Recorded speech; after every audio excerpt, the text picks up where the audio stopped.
But had we not succeeded with that hit ended the war.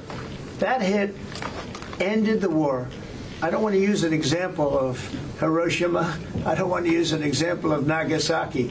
But that was essentially the same thing. That ended that war. This ended that with the war. If we didn't take that out, they'd be fighting right now. Mr. President? Yeah. If the Iranians do rebuild, would the United States... If they rebuild? Would the United States strike again? And I have also a question about Russia. But I'm not going to have to worry about that. It's gone for years. Very tough to rebuild because the whole thing has collapsed. In other words, inside, it's all collapsed. Nobody can get in to see it because it's collapsed. You can't go in to see a room that has, 10 million tons of rock in it. And the tunnels are totally collapsed. But if they rebuild? Well, they've already looked at the tunnels. This was an unbelievable hit by genius pilots and genius people in the military, and they're not being given credit for it because we have scum that's in this group, and not all of you are. You have some great reporters, but you have scum. CNN is scum. MSDNC is scum. The New York Times is scum. They're bad people. They're sick.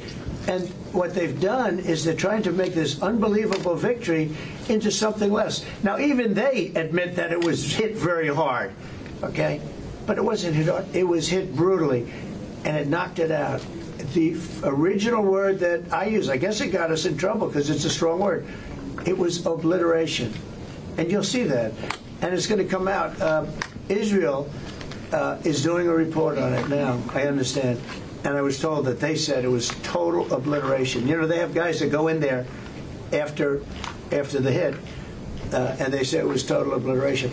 And, I don't want it for me. I want it for the pilots. I want it for the military. They did such a good job. If you were in the Situation Room with me, with the generals and all of the people that did such a good job, and then they get demeaned by these idiots at CNN who can't get ratings, the place is dying, nobody wants to even waste their time going on their shows.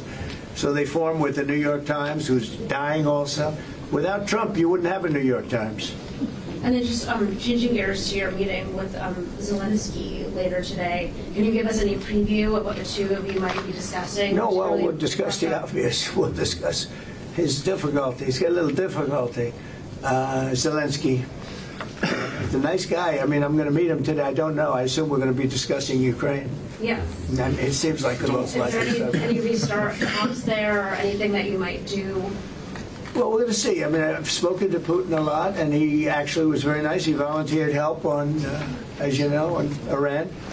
I said, no, I don't need help on Iran. I need help on Russia. Okay? I said, do me a favor. Help us on Russia, not on Iran. But he was very nice. We're going to talk about that. We're going to talk. I think progress is being made. I think great progress is being made on Gaza.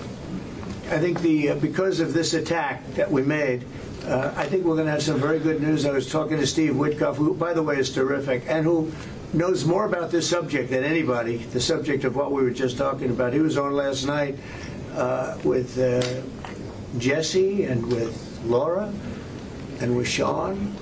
And boy, Susie, he has a great take on it. He just explains it so easily. He's really very knowledgeable. But he did tell me that Gaza is very close. Mr. President, one follow-up on Iran. Both you and Secretary Rubio and Hexet mentioned the Legion. But can you clarify, is the intelligence correct or is the intelligence wrong? Well, the intelligence was very inconclusive. Okay. The intelligence says we don't know. It could have been very severe. That's what the intelligence says. So I guess that's correct. But I think we can take that we don't know. It was very severe. It was obliteration. And you'd think that a media outlet would say, isn't that a great thing? I mean, more importantly for the pilots, for the military, you take their guts out. You take their absolute guts out. They had a tremendous attack. It was a complete obliteration. The other team, the other group, Iran, said, let's stop this. And you know what? Israel said it too. Very smart. They fought like hell, and then they said, let's stop. And they're going to build themselves. And I really see it as sticking. I mean, we may do papers on it, Marco. Maybe we're going to do papers. I don't even know if you need them. They're not going to be fighting each other. They've had it. They've had a big fight, like two kids in a schoolyard. You know, they fight like hell. You can't stop them. Let them fight for about 2-3 minutes, then it's easy to stop them. And then Daddy has to So- sometimes use strong language to You have to get use stuff. strong language. Every once in a while, you have to use a certain word. I think we have to join get the other point Senate. across. Yes, we're going to join some other group. Yes, thank you. Katie, one One last question. Do you believe she's so good. That's the only reason I take. Thank you, Mr. President. She used to be very difficult, but now she. Go ahead. Do you believe that this strike on the Iranian nuclear program will lead to the release of the hostages in Gaza? I think that it helped a little bit. It showed a lot of power. Yeah, I think it helped. But we're going to get separately, even before this, we were very close to making a deal on Gaza. I think this helped, yes. Okay, thank you, Katie. Thank you, Thank Thank you, you. everybody. Press. Thank you. Let's go. Come on, guys.